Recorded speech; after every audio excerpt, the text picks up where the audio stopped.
Prepárate para conocer una nueva etapa de tu año.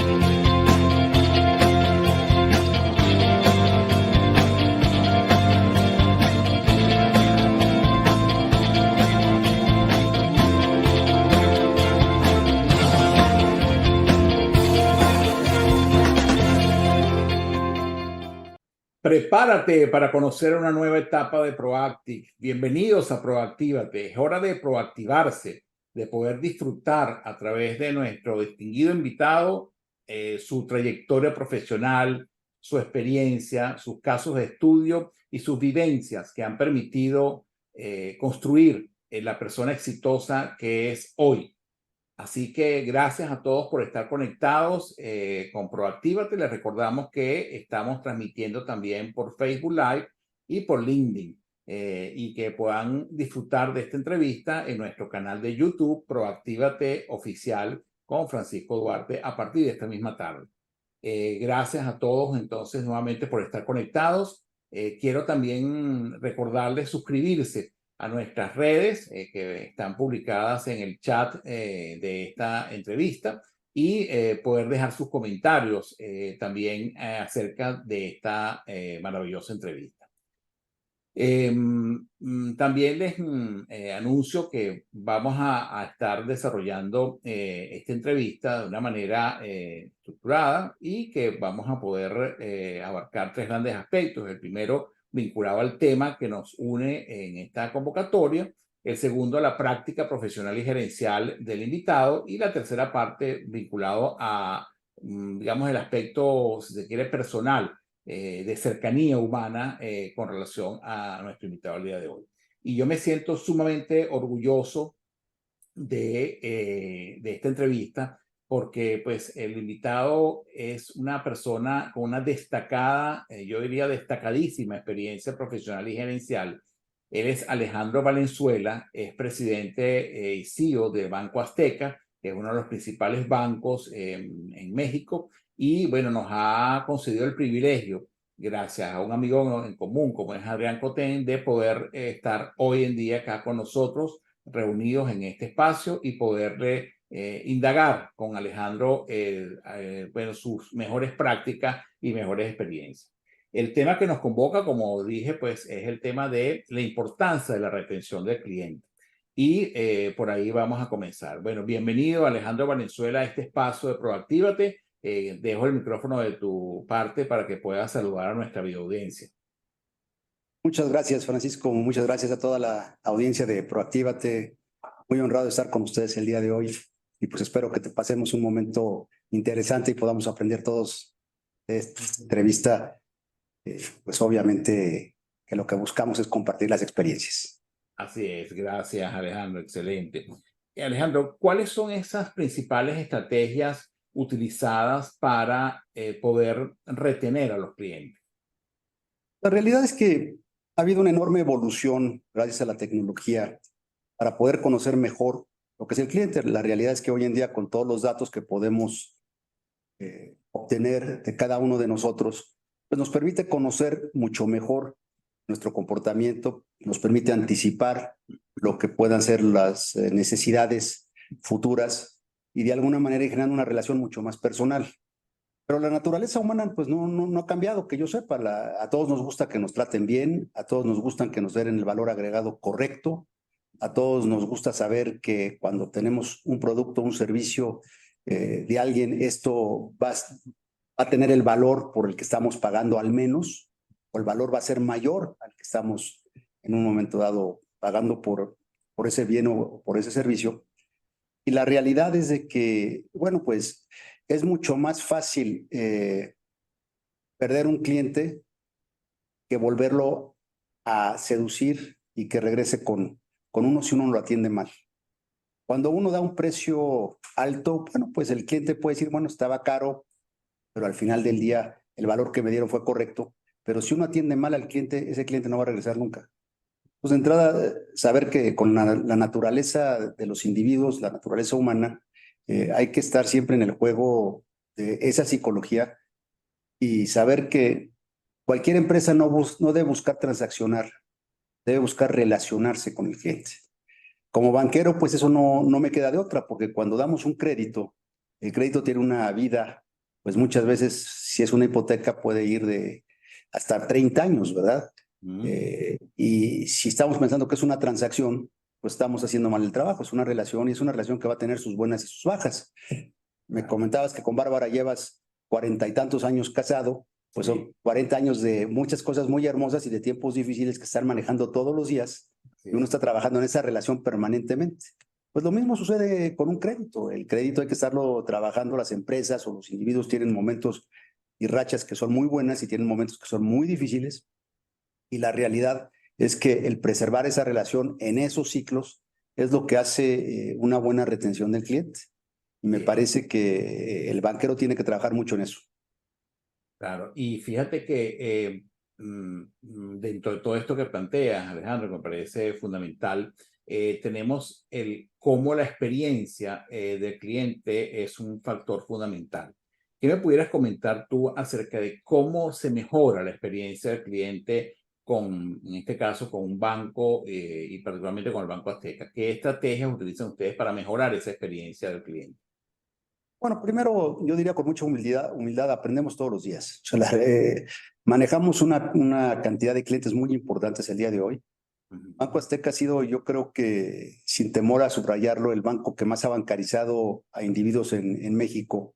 Y es de una reciente creación, porque es un banco que tiene 2 décadas de existir, pero por esta organización han pasado más de 30 millones de mexicanas y mexicanos, muchos Wow. de los cuales hemos sido su primera experiencia financiera.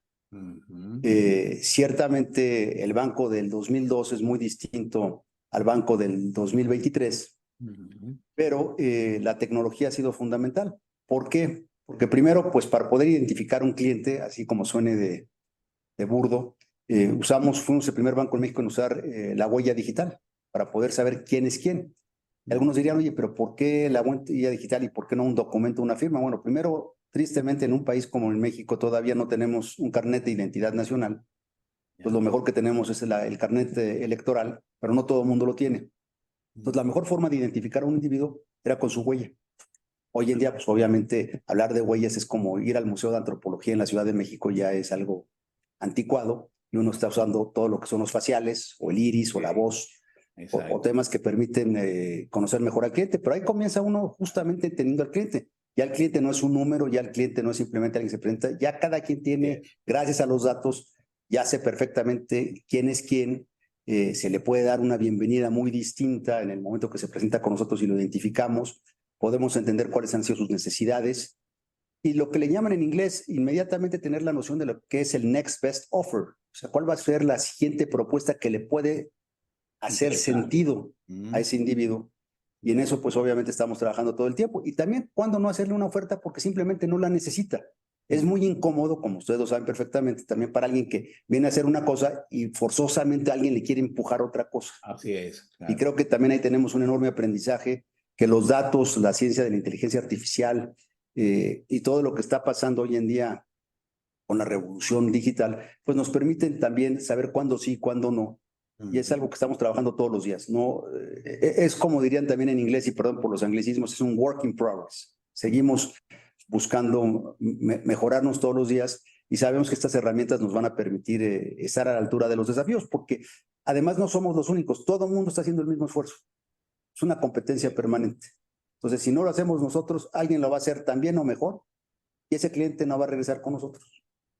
Entonces es una cuestión que permanentemente nos obliga a superarnos, porque el cliente que se va es muy difícil recuperar.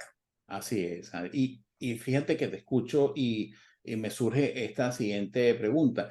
¿En qué momento pasa de ser un cliente, vamos a llamarlo así, retenido, que mantiene una relación bastante estable con el banco, incluso le puede interesar algunos nuevos productos o servicios? ¿En qué momento se da ese proceso de transición entre ese cliente, vamos a llamarlo así, retenido, y un cliente que sea un embajador de la organización o en este caso del banco?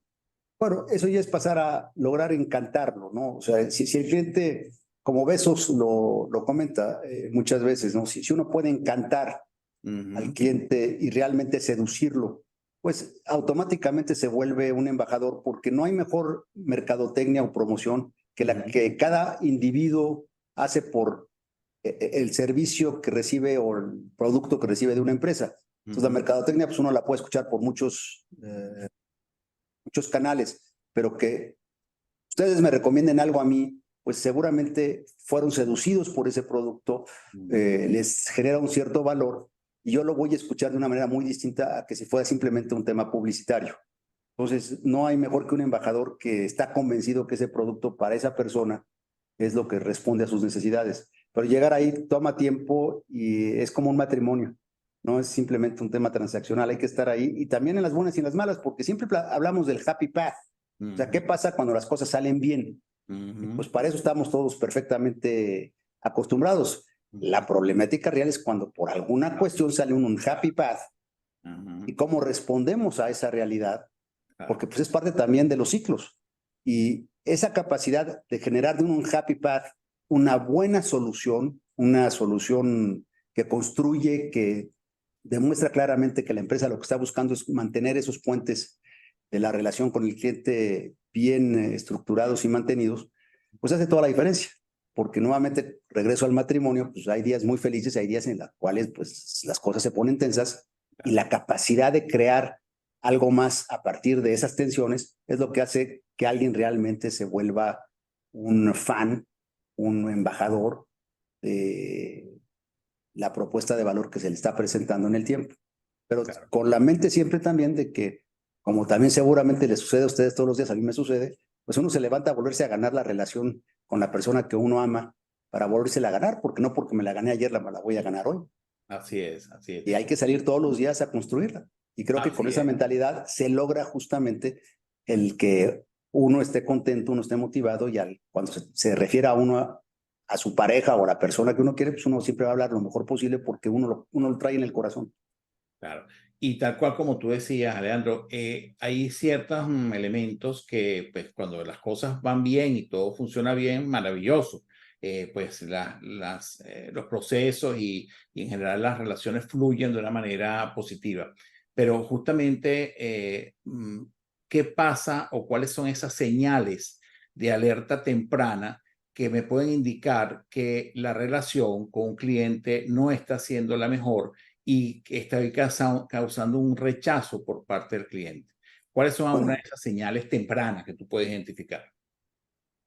Lamentablemente, antes de que tuviéramos la tecnología que hoy en día tenemos, pues simplemente, ya que no regresase el cliente, quedaba claro que era un cliente insatisfecho y muchas veces no teníamos los elementos para poder entender el por qué. Si había él ya divorciado de la empresa o divorciado del producto o buscando una nueva solución. Hoy en día, con justamente la ciencia de datos y la capacidad de generar información todos los instantes, todos los segundos, todos los microsegundos, pues hay nociones que permiten empezar a entender que ese cliente o no está a gusto o está buscando otras opciones o de alguna manera ya no está señalando que el valor agregado que le estamos proveyendo no es lo que ya está buscando. Ahí también hay que acercarse con el cliente, hay que mantener una comunicación y entender las razones. Y puede ser perfectamente que también el producto que estamos ofreciendo, pues ya lo dejó atrás. Y si no supimos crecer con el cliente, no supimos entender su dinámica, pues claramente va a buscar por otro lado. Como ejemplo, uso el banco. Nosotros hemos sido los principales bancarizadores de México durante muchos años, en lo que se denomina la inclusión financiera, pero muchas veces, si me quiero criticar, no supimos crecer con el cliente. Entonces, otras organizaciones lo que hacían es, ya que veían que estos clientes se volvían un riesgo gerenciable para sus organizaciones, le hacían ofertas mucho más interesantes que las que traíamos nosotros pensando que ese cliente se iba a quedar con nosotros. Bueno, pues cometimos el error de no entender que si no crecíamos con el cliente y no íbamos entendiendo sus nuevas necesidades y su nuevo perfil de riesgo, pues iba a haber alguien más que sí lo iba a entender y se lo iba a llevar. Eso lo vivimos en carne propia. Pues muchos de los mexicanos que bancarizamos, pues al final de cuentas se fueron a otras organizaciones porque supieron entender esa dinámica que a la postre claramente lo aprendimos, pero si lo hubiéramos sabido antes, pues obviamente nuestra reacción hubiera sido distinta. Hoy en día claramente ya de esos aprendizajes pues vamos viendo cuál puede ser el comportamiento y el perfilamiento de riesgo de cada uno de nuestros clientes para entenderlo mejor y siempre buscar la mejor oferta de valor para este individuo. Y esa oferta de valor no es simplemente un precio o un referente de una tasa de interés, es el servicio que se le da, el seguimiento que se le da, la forma de buscar resolverle sus problemas. Porque cuando uno busca un crédito, la realidad es que uno lo que tiene que entender es que a lo mejor uno está comprando una casa, pues hay que resolverle el tema de la casa. O está comprando un automóvil, entonces ese dinero va a tener el uso para un automóvil. No se queda simplemente en que ya te di el crédito y pues hazle como quieras. Es, oye, este automóvil es el que estás realmente buscando, es el que te va a dar lo que tú necesitas. Esa casa es lo que tú querías, es lo que te va a permitir tener la cocina que deseabas, las recámaras, el hogar que estabas buscando. ¿Y cómo te vamos a ayudar con ello? Porque además tiene muchas complejidades, no es estrictamente la pura hipoteca o la pura casa, están los muebles y luego está todo el tema del mantenimiento, en fin, todos los temas que todos conocemos que van aparejados de ese crédito. Si nomás nos estamos enfocando en el puro crédito con la miopía de que ahí está nuestro servicio y nuestra solución, estamos perdiendo el valor agregado que está buscando el cliente. El cliente lo que quiere es que le resuelvan sus temas que tienen que ver con su casa o con su coche. Y más, lo que vamos a vivir ya no es la venta de productos, sino la venta de experiencias. Y ahí, en la venta de esa experiencia, en la solución de esa experiencia, es donde está el verdadero valor agregado. Entonces ya no es la miopía de un producto, sino es el valor de todo un conjunto de temas que van en una experiencia. Pensemos, por ejemplo, en un viaje, pero un viaje que requiero yo financiar. Ese viaje, pues, obviamente tiene muchos capítulos, desde que tomo el taxi o el Uber al aeropuerto, desde que me subo al avión, desde que llego, que llego a un hotel y luego tengo algunos tours, etcétera. Todo eso va probablemente en un financiamiento. Pero si no nos ocupamos de ir de la A a la Z en esa experiencia, el cliente no va a quedar satisfecho. Claro, y sí, como podemos pensarlo, es de una enorme complejidad. Es ahí donde más y más vamos a tener que responder varios. Ya no es un tema de uno solo, sino es un tema de un conjunto de proveedores de servicios, de asegurarnos que la experiencia que ofrecemos a ese cliente por el valor pactado, más que se cumple. De otra manera, el cliente se va. Claro. Y fíjate que tú hablas de eso, de la importancia de la experiencia del cliente, y eso va unido justamente a la marca, porque realmente en la medida que hay una buena experiencia del cliente y una buena percepción sobre esa experiencia, hay al mismo tiempo y paralelamente una percepción adecuada de la marca, ¿no? Y una fidelidad hacia la marca. La pregunta que quiero formularte es, ¿qué competencias gerenciales, ¿verdad? Bajo tu experiencia, Alejandro, consideras importante desarrollar para poder fortalecer esto que llaman pues posicionamiento de marca, fidelidad de marca y qué rol cumplen los gerentes para poder fortalecer este aspecto? Bueno, lo está subrayando muy bien, Francisco. La comunicación me parece que es el punto de partida para poder justamente proveer de las herramientas para ver lo que estamos buscando, porque no es lo mismo alguien que está gerenciando una empresa que el individuo que tiene contacto con el cliente, ya sea un contacto físico o un contacto digital, pero de alguna manera está teniendo esa ventanilla donde se está generando la verdadera relación entre el cliente y la empresa. Y la realidad es que puede haber muchas fallas. Un cliente, un colega que ese día no llegó de buen humor, puede suceder, y no atiende correctamente al cliente, pues no necesariamente es culpa de la firma, pero sí hubo culpa de alguien de no asegurarse que ese individuo llegó con la mejor actitud o con el mejor razonamiento para poderle dar la atención correcta al cliente. Entonces la comunicación se vuelve fundamental y de nueva cuenta, si algo sale mal, el unhappy path, que le llamaba yo, es la capacidad de responder. Entonces, vamos a suponer que uno de mis colegas maltrató por la razón que haya sido al cliente, no le dio el servicio correcto. ¿Qué capacidad tenemos de detectar ese maltrato inmediatamente y buscar al cliente y obviamente pedir una disculpa y asegurarse de que se le resuelvan todos los temas y quede satisfecho? Probablemente va a quedar dolido, pero al final del día va a decir, oigan, a pesar de que hubo una interacción humana que no fue la más afortunada, la empresa se aseguró de buscar que se me atendiera correctamente y al final de cuentas quedé bien servido. Bueno, pues ahí es donde la comunicación, a mi juicio, se vuelve fundamental. El liderazgo requiere de mucha comunicación y de mucha congruencia. Yo parto del principio que el líder no puede pedirle a los demás lo que no se exige a sí mismo. Me lo he encontrado muchas veces en mi vida de que el líder exigía lo que él mismo nos exigía o se comportaba de una manera que no iba en congruencia con lo que estaba pidiendo. Entonces, esas asimetrías sí generan problemas porque dice, oye, ¿por qué voy a hacer así si él es de otra manera? Entonces, hay que ir generando pues las actitudes, los protocolos, los seguimientos para asegurar que todos somos muy congruentes. Entonces, la comunicación y luego pues un liderazgo congruente con cada uno de nosotros, lo que le llaman en inglés Open Channel Communication, o sea, decirnos las cosas, porque también muchas veces no nos enteramos hasta que ya hay un problema mayor. Entonces, como dice el viejo refrán, después del niño ahogado, tapan el pozo. Bueno, no, sí, obviamente no quiere llegar uno ahí. Uno quiere saber que se cayó el niño al pozo, pues cómo lo rescatamos inmediatamente. Entonces, una de las reglas que tenemos en la organización es que las malas noticias viajan muy rápido. Así es. Tienen que viajar muy rápido para poderles encontrar una solución que permita aminorar el costo del daño ya incurrido, porque muchas veces también hay empresas por reacción que le juegan al avestruz, y el jugar al avestruz lo único que va a hacer es incrementar o exacerbar el dolo o el problema que se haya generado las distintas estructuras. El problema que sigue luego es la complejidad. Uno tiene liderazgo, tiene comunicación, pero pues cuando hablamos, en esta organización trabajamos cerca de 60,000 individuos en muchas geografías. Pues digo, yo la realidad no sé lo que está pasando esta mañana exactamente en la relación que tengamos en alguna de las sucursales en Tijuana o en alguna otra sucursal que tengamos en Chetumal o en Cancún. Supongo que el entrenamiento, supongo que la forma que nuestros compañeros han venido trabajando y laborando, pues están dando la mejor atención y están haciendo justamente lo necesario para retener y generar el valor agregado al cliente, pero siempre nos podemos derrapar. Entonces el tema es, si alguien se derrapó, ¿cómo podemos tener capacidad de enmendar esa relación de fricción para poder preservar al cliente? Y entre más grande es una organización, como ustedes lo saben perfectamente, es mucho más complejo esto, pero es donde los reflejos, pasar de lo macro a lo micro, se vuelven fundamentales. Entonces, cada sucursal, cada relación que tiene que ver con los clientes tengan los elementos y las capacidades para reaccionar debidamente a la contingencia que se pueda dar o inmediatamente reaccionar al nivel superior para buscar el apoyo y resolver el problema.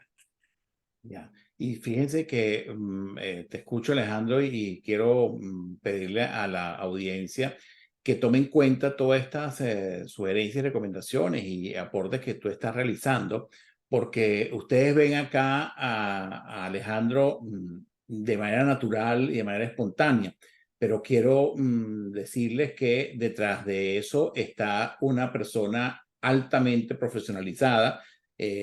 Alejandro, pues como mencionó, nació en Ciudad de México, es economista de la Universidad de California en Los Ángeles, es doctor en administración de la Universidad de París, ha sido servidor público también o ha trabajado en el sector público por muchos años, también vinculado al sector bancario, más de 13 años, tiene una maestría en economía por la Universidad de California, es doctor en administración y evaluación de proyectos de la Universidad de París-Dauphine.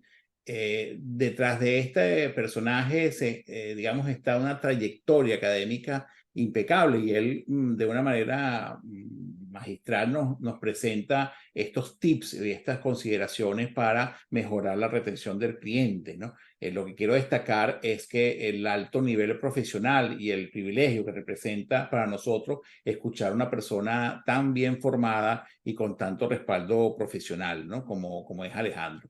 Fíjate que justamente vinculado a eso, Alejandro, la pregunta que quiero hacerte es, en tu experiencia, ya tomando en cuenta esta trayectoria, ¿cuáles son las mejores prácticas que has podido percibir para fidelizar a los clientes, para poder mantener esos clientes fieles en este caso, a Banco Azteca, ¿no? Que ha sido tu experiencia más reciente y en la cual ya creo que tienes más de 17 años, ¿no? En Banco Azteca, o 10 No, años. en Banco Azteca, bueno, primero muchas gracias por tanto elogio, la verdad, lo único que digo es que ya pasaron muchos años, uno se va haciendo, pues si no más viejo, más maduro y al final de cuentas se van acumulando las horas y pues, como les digo, hasta los burritos aprenden el caminito una vez que lo hacen muchas veces, ¿no? Entonces espero que yo ya esté, pudiendo llevar el camino correctamente, aunque no me deja sorprender lo que uno aprende todos los días.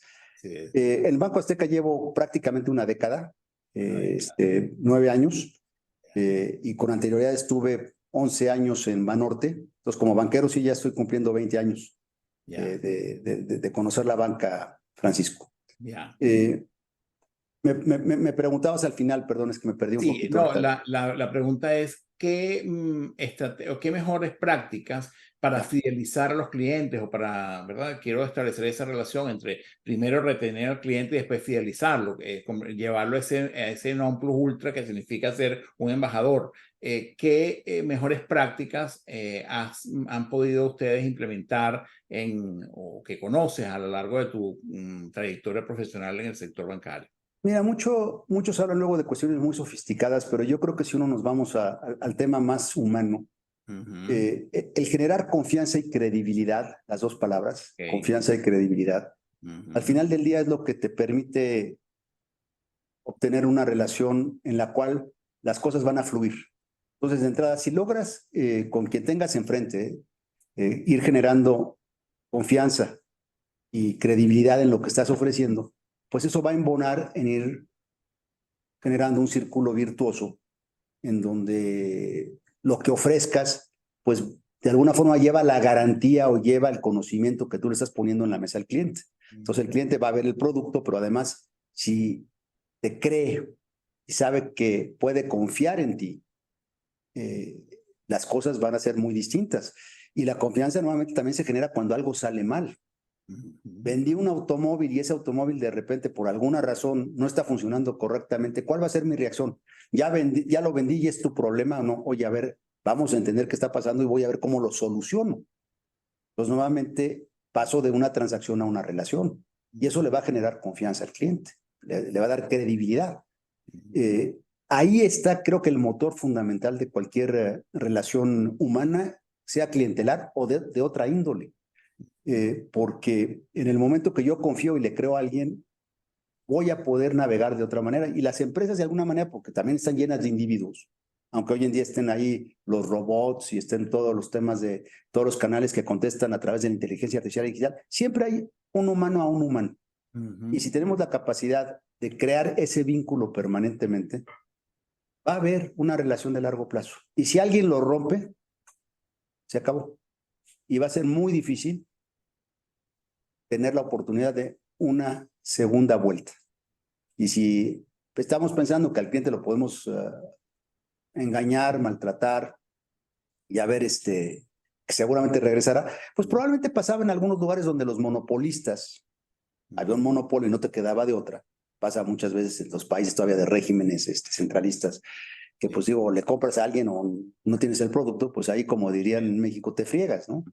Pero hoy en día en un mundo de tanta competencia, de tanta oportunidad, de tantos contrastes, de tanta información, pues estás obligado a, si quieres mantener al cliente, a estar también evolucionando con el individuo, con ella o él, para ir entendiendo también sus necesidades y si algo sale mal, poderlo corregir y mantener la honestidad de esa relación. Las cosas van a salir mal, pues digo, en un momento dado algo va a salir mal. La diferencia entre una organización u otra, un individuo u otro, es cómo reaccionas ante esa eventualidad. Y es lo que hace toda la diferencia. Porque cuando las cosas jalan bien, pues todo el mundo está de luna de miel.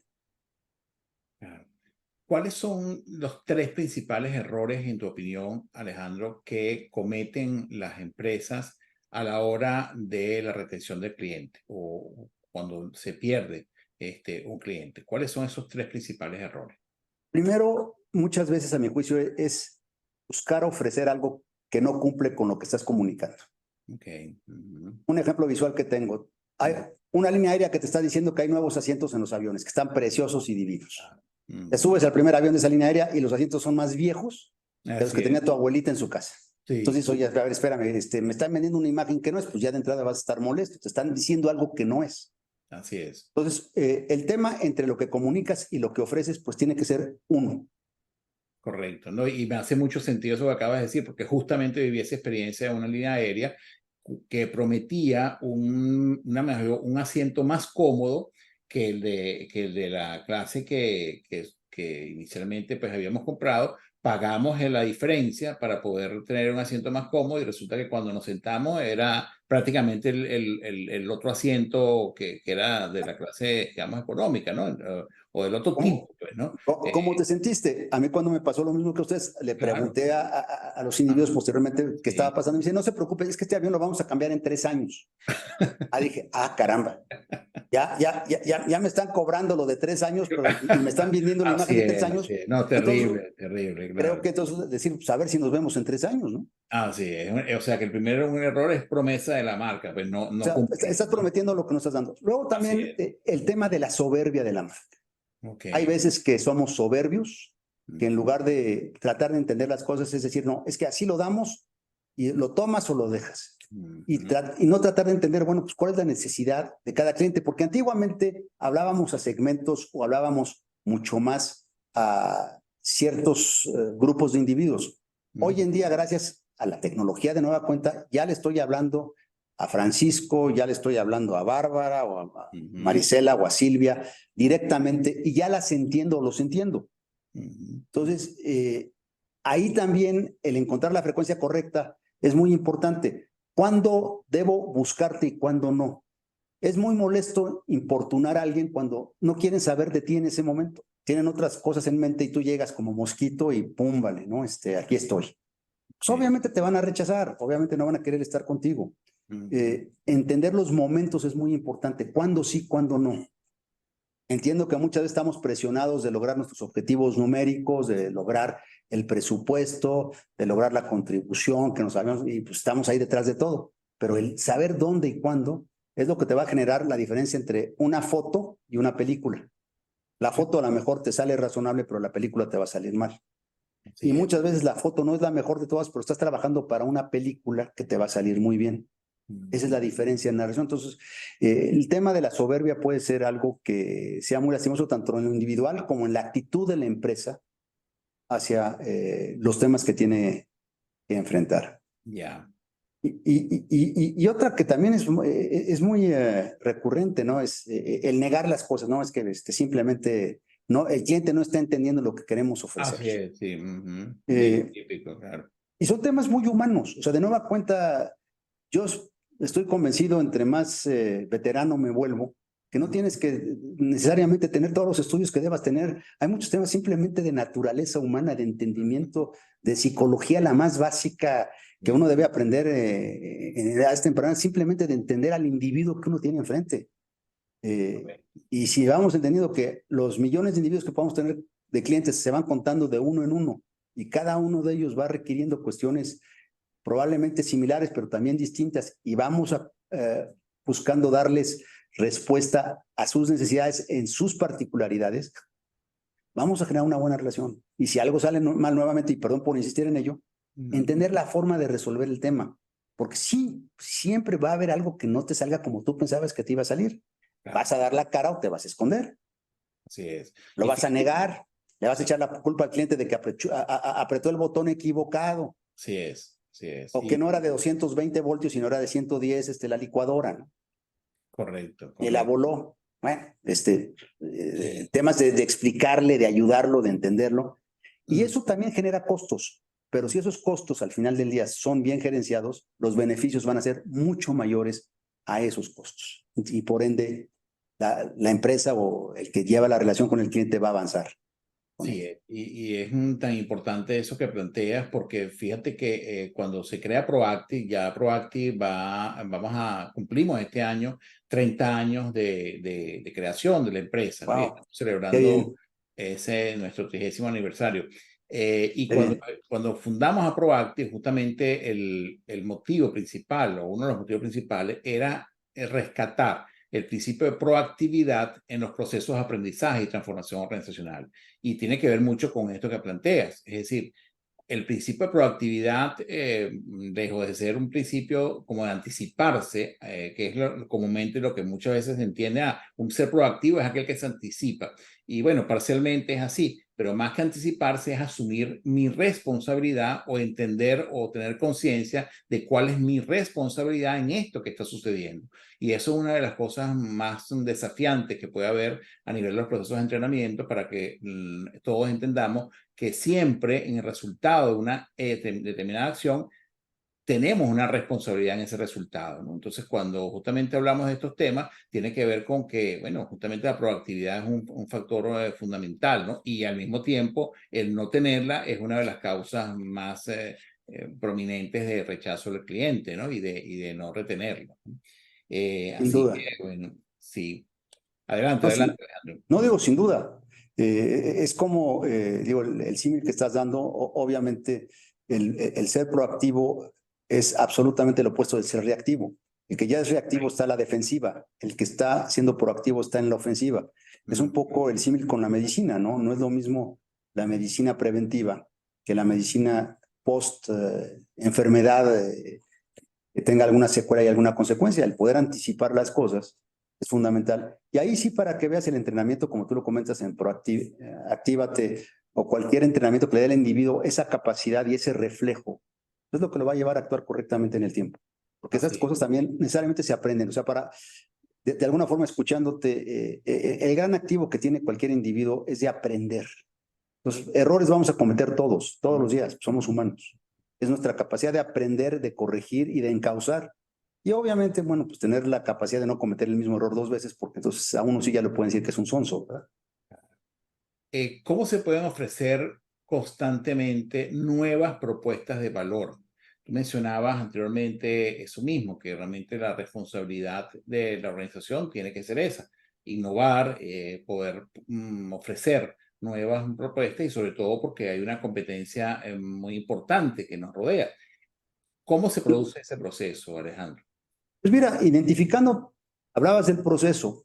Yo cuando pienso en un proceso, pienso qué fricciones tiene el proceso. O sea, ¿dónde le hacemos la vida más complicada o más fácil al cliente?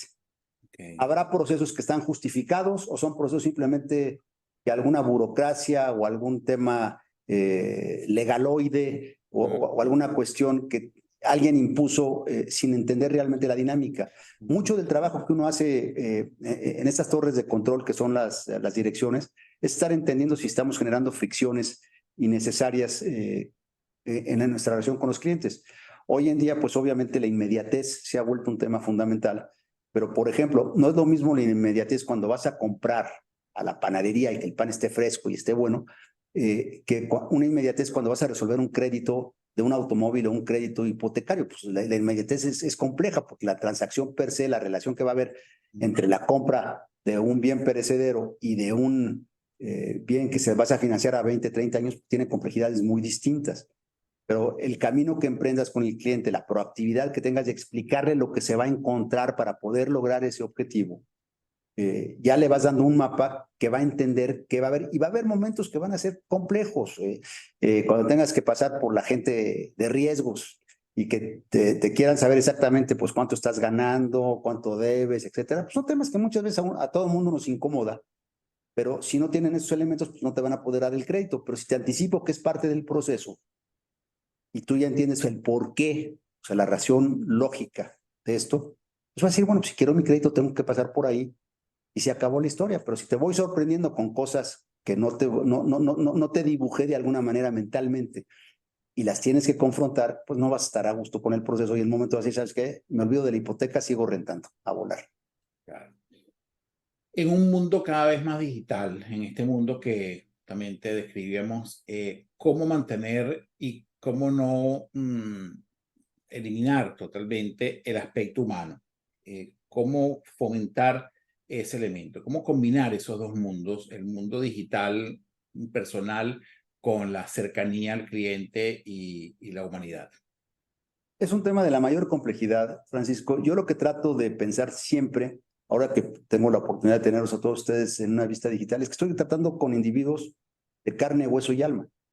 O sea, al final de cuentas, no importa el medio que esté utilizando, quien está del otro lado es alguien como yo, con sentimientos, con temas, con desafíos, con aspiraciones, con problemas. Y lo que estamos tratando con estas herramientas es de hacernos la vida mucho más ágil y mucho más fácil.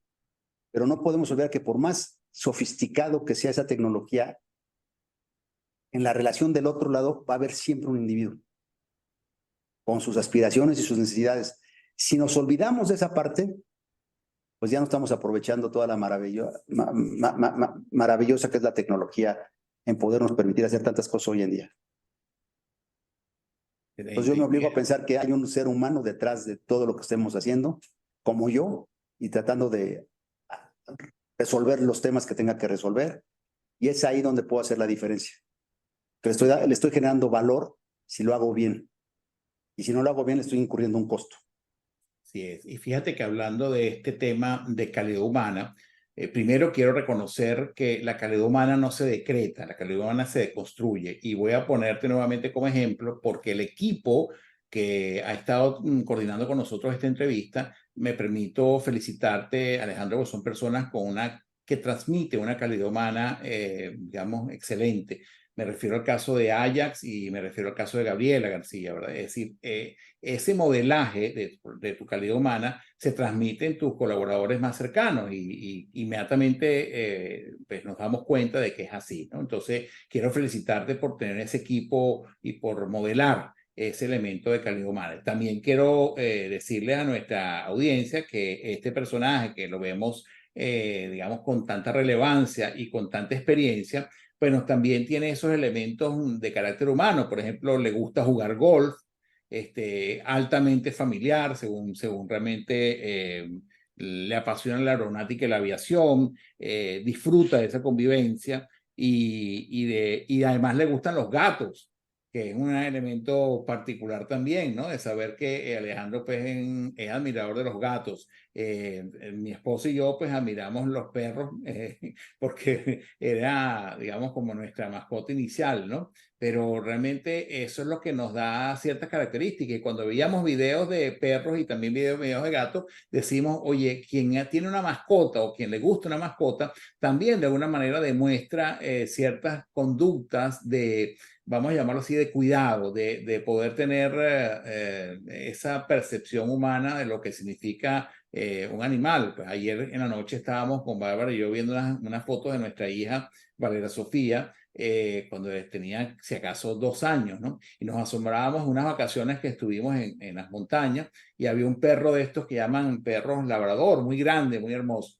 Y yo decía, hija, ese perro fue tan buen compañero tuyo que le permitían, o sea, tú le hacías todas las maldades que podía hacer un niño de tu edad al perro y el perro jamás se quejó, más bien al contrario, siempre te protegió, ¿no? Y eso genera una relación muy interesante, ¿no? En la que podamos tener también desde ese punto de vista, ¿no? Así que con esto lo que quiero es destacar, pues justamente que detrás de este presidente de un banco hay un ser humano extraordinario que también, al igual que cualquiera de nosotros, tiene sus preferencias y a eso nos referíamos, pues, ¿no? Como es el tema de su familia, por ejemplo, ¿no? Que es también un tema fundamental, ¿no? ¿Qué diferencia o qué es lo que diferencia o cuál es la diferencia clave, si se puede establecer de esta manera, en la política, en las estrategias de retención de clientes de Banco Azteca? ¿Hay algún elemento particular que tú consideres diferenciador con Sí, relación a otros bancos? sí, hay varios que creo que son muy notables. Lo primero es tenemos una infraestructura que está prácticamente en todos los rincones del país, en donde le ofrecemos al cliente tanto la oportunidad de atenderlo físicamente o digitalmente, lo que hoy en día le denominan algunos figital. Entonces, el cliente escoge. Pero en la Correcto. estructura física, que son más o menos unas 2,000 sucursales, estamos abiertos todos los días del año, Wow. sea día festivo, sea sábado o domingo, en las 9 de la mañana a las 9 de la noche. No hay Wow. ninguna otra organización que haga eso en México. Imagínate, incluyendo los días de fiesta, Alejandro. Todo, el 1 de enero, el día de la Wow. Independencia Nacional, el día de Navidad. Wow. Tenemos una fuerza laboral y pues, obviamente compañeros que se rompen Increíble. el pecho todos los días para asegurarse que esa oferta de valor siempre esté ahí. Pues en la Increíble. parte física, Mm. tú vas un sábado o un domingo a cualquiera de nuestras infraestructuras y de las 9 de la mañana a las 9 de la noche va a estar abierta. Eso nadie más lo hace. Impresionante. Claro, ¿no? Yo creo que a nivel, bueno, no sé cómo estará ese tema a nivel mundial, pero primera vez que escucho algo así, pues la verdad. Entonces, sí, no, es algo que realmente es un diferenciador muy importante, porque Claro. además, pues muchos de nuestros clientes, que es la base popular de la población mexicana, pues ir a una sucursal implica un esfuerzo y muchas veces como tienen que trabajar, pues les queda a veces el sábado o el domingo para poder ir. Y muchas veces es el único momento donde van a poder buscar atender sus necesidades. Obviamente esto se ha venido modificando radicalmente, afortunadamente, porque hoy en día tienes a través de los celulares una plataforma de la aplicación que está abierta las 24 horas del día, los 7 días de la semana, que ya te da también una experiencia que te facilita enormemente la vida. Entonces, lo que hemos buscado es tener los dos mundos, el mundo físico y el mundo digital. Otra cosa que nos diferencia, pues somos el principal remesador de México. México recibe una cantidad muy importante de remesas de todos los compatriotas que emigraron a los Estados Unidos, pues para buscar un trabajo, sacar sus vidas adelante, ante la incapacidad de México de generar los empleos para ellos.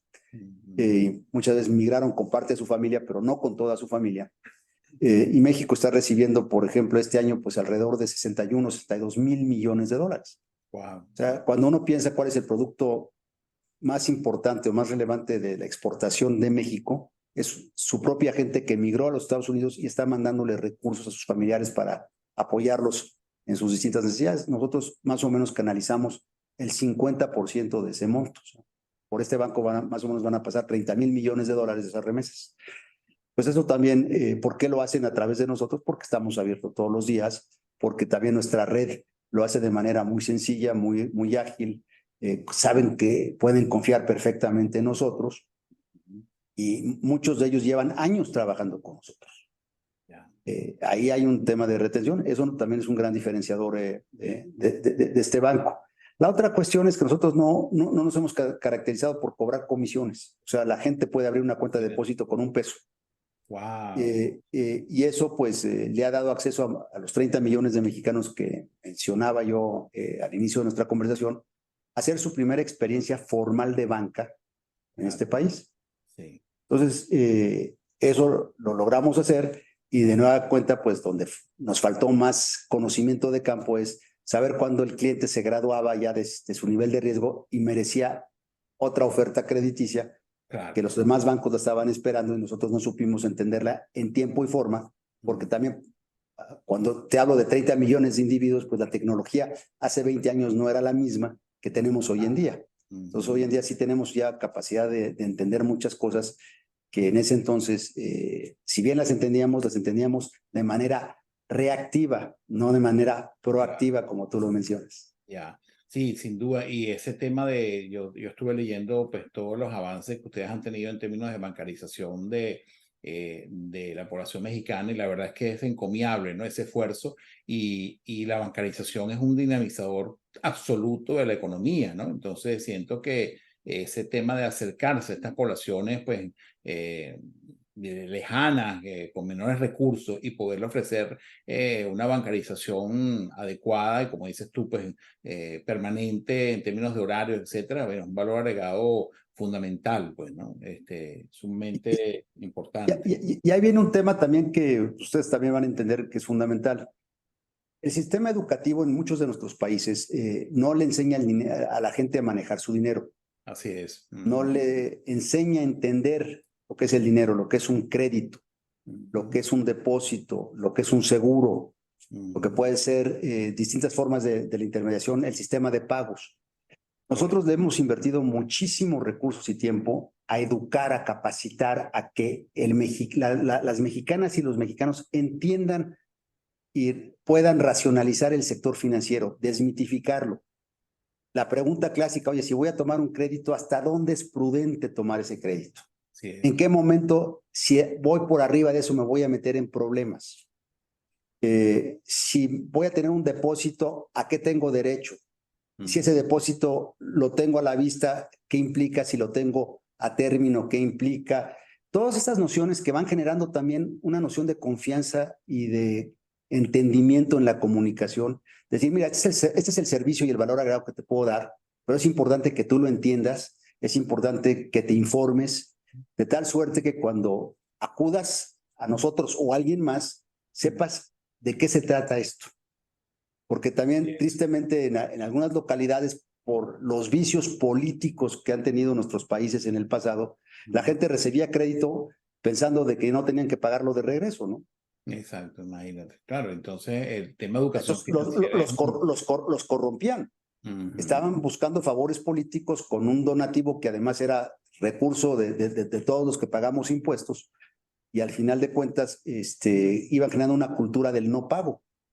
Claro, imagínate. y esa cultura está muy arraigada en muchos lugares del mundo y América Latina sufre en muchos lugares de ella y por eso también las organizaciones privadas pues no se animan a prestar porque pues, en el momento que le hacen llegar un recurso, la gente lo toma como una dádiva y no va a haber ese recurso de regreso. Entonces nosotros hemos dicho, no, aquí este recurso que te estamos prestando no es nuestro, es alguien que nos está haciendo un depósito, nos está dando su crédito para darte crédito.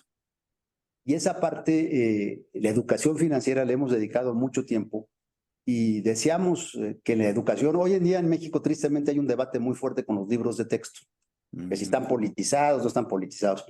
Me parece que es perder el tiempo.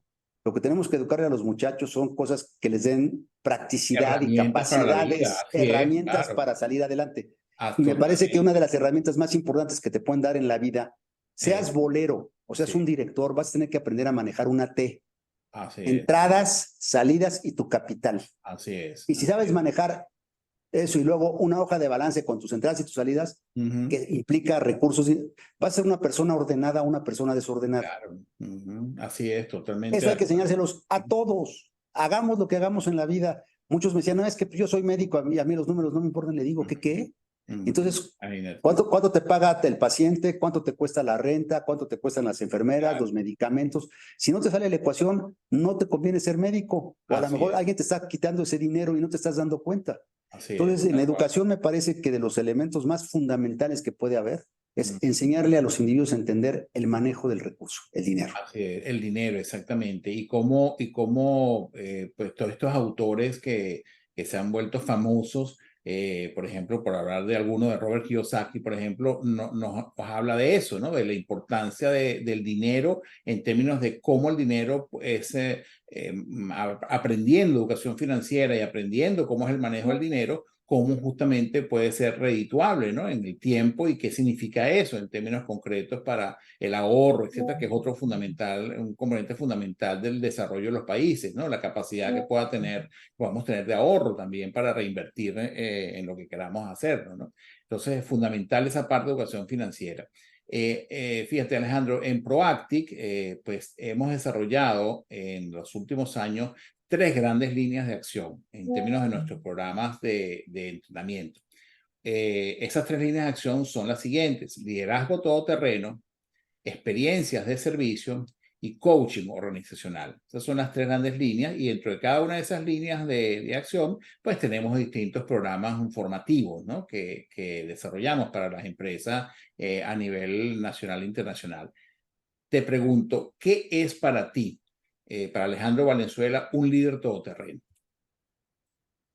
Pues nuevamente el predicar con el ejemplo, el ser alguien que escucha, más muchas veces de lo que uno tiene que hablar, porque somos muchas veces ya por defecto de fabricación muy hablanchines. Entonces el escuchar a la gente, el entender el porqué de las cosas, ser congruente de nueva cuenta, predicar con el ejemplo. Y también el carácter. Hay veces que uno tiene, en estos puestos son puestos muy solitarios, porque uno tiene que tomar muchas decisiones en las cuales pues la frialdad de la decisión implica temas de mucha tensión. Cuando uno le tiene que pedir la renuncia a un colaborador o cuando uno tiene que hacer un ajuste de plazas, etcétera, por la necesidad de mantener el negocio en ruta o los errores que uno va cometiendo como gestor, porque los cometemos todos los días, pues uno cómo los encara, cómo los comunica, cómo los acepta y cómo también uno los asume, porque muchas veces la noción es, no, bueno, pues voy a hacer el ajuste, pero que se frieguen los demás y yo, como si nada, ¿no? Pues si uno comienza con el ajuste, por ejemplo, en un momento que reducir costos uno mismo con su compensación o con su ingreso, o mostrando claramente que uno va por delante en estas peticiones, pues uno puede exigir en congruencia, pero si uno hace lo opuesto y decir, no, bueno, pues les voy a ajustar a todos el salario, pero yo me sigo pagando mi bono, ciertamente no es la forma de proceder, ¿verdad? Entonces hay que ser congruente con uno mismo en todos estos elementos y que la gente lo sepa y que lo sepa porque es la forma de actuar correctamente. Claro. Eh, Fíjate que hay unos elementos que tienen que ver con las quejas y los reclamos de los clientes. ¿Cómo manejan ustedes ese aspecto? ¿Cómo se procesa una queja y un reclamo a un cliente, ¿qué importancia le dan a ese elemento y cómo se revierte eso en beneficios para el banco? Mira, yo lo trato de hacer inmediatamente. Por ejemplo, constantemente a través de las redes sociales recibo quejas de clientes que afortunadamente, y se los agradezco, se animan a escribirme, se animan a decirme que algo está mal. Okay. Yo tomo eso a la velocidad de la luz, o sea, inmediatamente, y con mis compañeros empezamos a entender la problemática, a contactar obviamente al cliente y buscarle una solución. Hay veces, y aquí hay que diferenciar, hay veces que sí tiene el cliente toda la razón y obviamente resolvemos el tema cabalmente, hay veces que no la tiene y aquí nuestra obligación es explicarle el por qué, o sea, cuál es el tema. Muchas veces se enojan, pero al final de cuentas entienden cuál fue el razonamiento y por qué la forma en que se respondió, pero ya les dimos la cara, ya los atendimos y ciertamente lo que estamos buscando ahí es mantener esa comunicación que es fundamental. Les explicamos a los clientes. ¿Qué sucede muchas veces? Que pues, lo que me llega a mí es un microcosmo de los problemas que tenemos todos los días. Entonces, afortunadamente, tenemos las ventanillas, tenemos el Solution Center que es parte de la organización, que a lo que se dedica es a resolver los problemas, a resolver las fricciones permanentemente. Parte de esto lo hemos tenido que digitalizar, robotizar, porque no te das el abasto para poderlo hacer, pero el cliente siempre tiene la opción de buscar a un individuo de carne, hueso y alma que le pueda ayudar a resolver su necesidad. Yeah. Y esto, pues obviamente es un tema permanente que estamos buscando mejorarnos todos los días porque siempre hay tarea por hacer. Pero todos aquellos que tratan directamente conmigo o con la parte de la organización que se dedica a esto sabe que van a encontrar una respuesta, un razonamiento. No necesariamente va a ser favorable, pero les vamos a dar la cara siempre. Yeah. Vamos entrando a una etapa en la entrevista donde queríamos saber más de Alejandro como ser humano, justamente, ¿no? Y te pregunto, ¿cuál es o qué palabra te gustaría que utilizara la gente para describirte? Siempre me cuesta trabajo verme a mí mismo, pero lo que siempre he buscado es la gente que ha sido buena conmigo en la vida, que yo pueda corresponder de la misma manera a los demás con ese estándar. Okay. Entonces, no sé cómo llamarle, muchos dicen que soy muy humanista, pero al final del día lo que me gusta es ponerme en el zapato de alguien más que me está encarando por el tema y entender desde su óptica las cosas y ver cómo las resuelvo, no desde mi óptica, pero desde su óptica. Yeah. Y cuando veo que también esa persona no tiene o no le asiste la razón en ese momento, tratarlo de hacer razonar el por qué no necesariamente la óptica que está teniendo es la correcta. Yeah. Hay veces que me va bien con ello y hay veces que no me va bien con ello, pero pues es parte de lo que tenemos que vivir todos los días. Claro. Háblame de un error que hayas cometido y que aprendiste de él.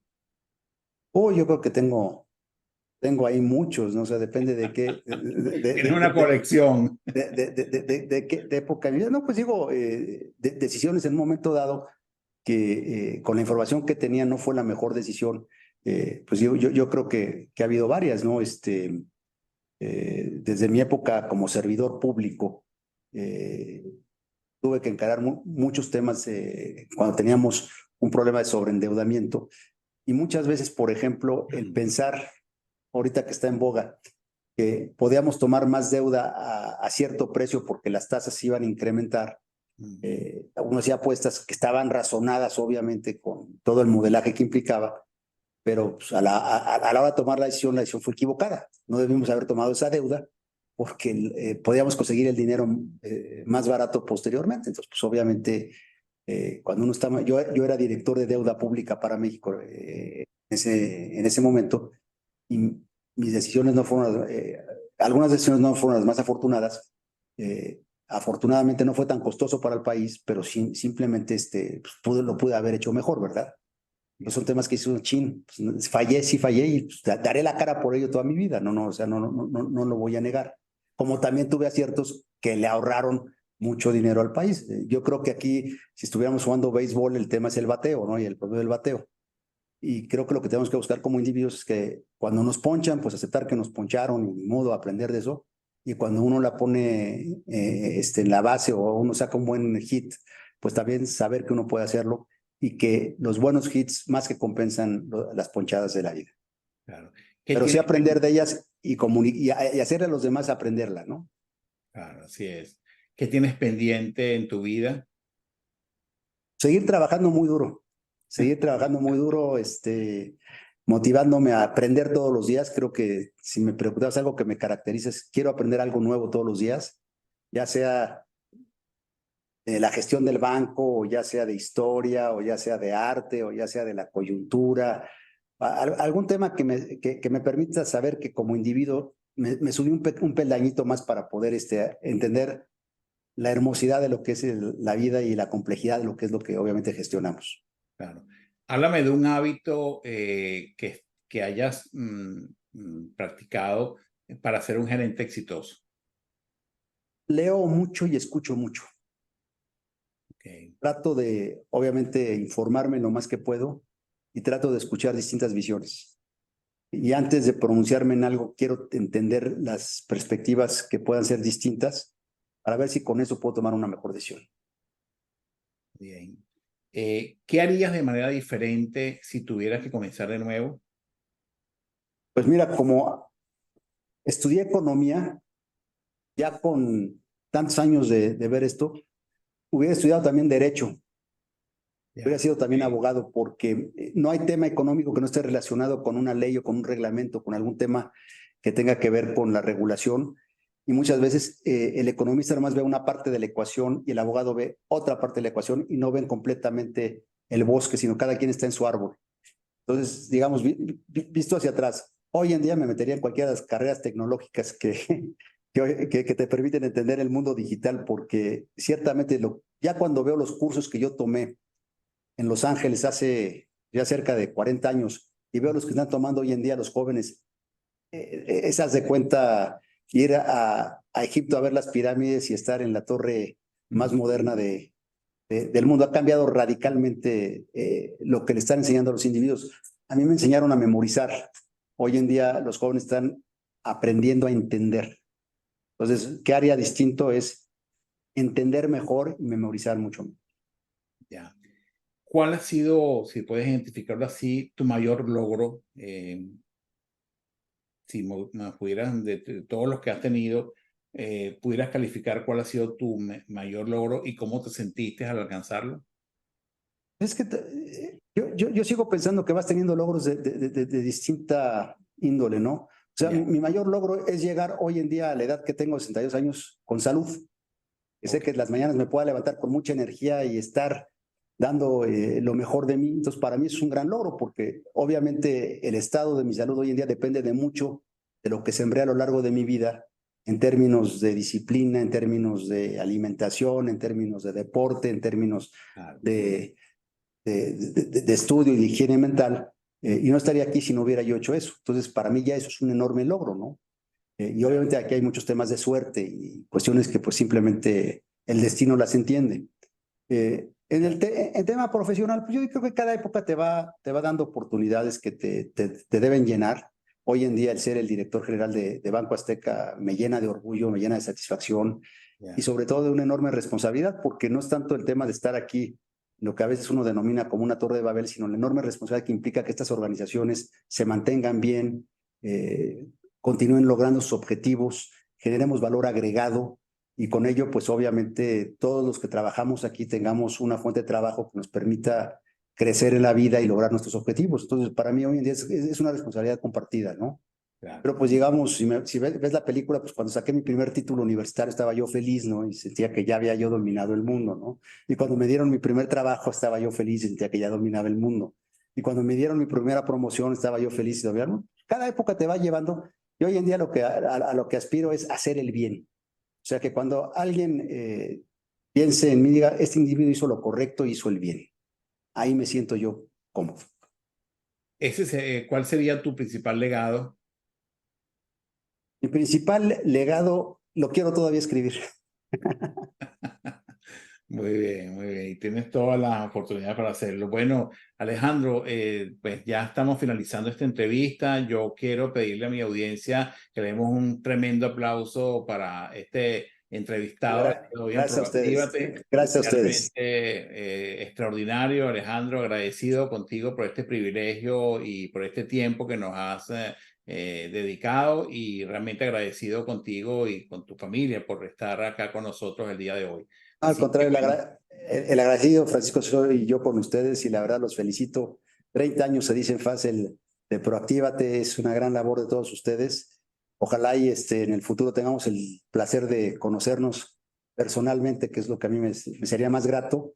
Y entre tanto, pues desearles todo lo mejor y apreciarles este esfuerzo que han tenido hacia nosotros. Muy agradecido de veras de todo corazón. gracias, Alejandro. Gracias, gracias a toda nuestra audiencia por estar conectados en Proactívate. Y recuerda que esta entrevista estará publicada desde esta misma tarde en nuestro canal en YouTube, Proactívate con Francisco Duarte. Así que pueden visitarla y dejar sus comentarios. Gracias a todos nuevamente. Bendiciones para ustedes y para sus familias. Y nos vemos el próximo miércoles a la 1 p.m. hora del este de los Estados Unidos en Proactívate. Gracias a todos. Prepárate para conocer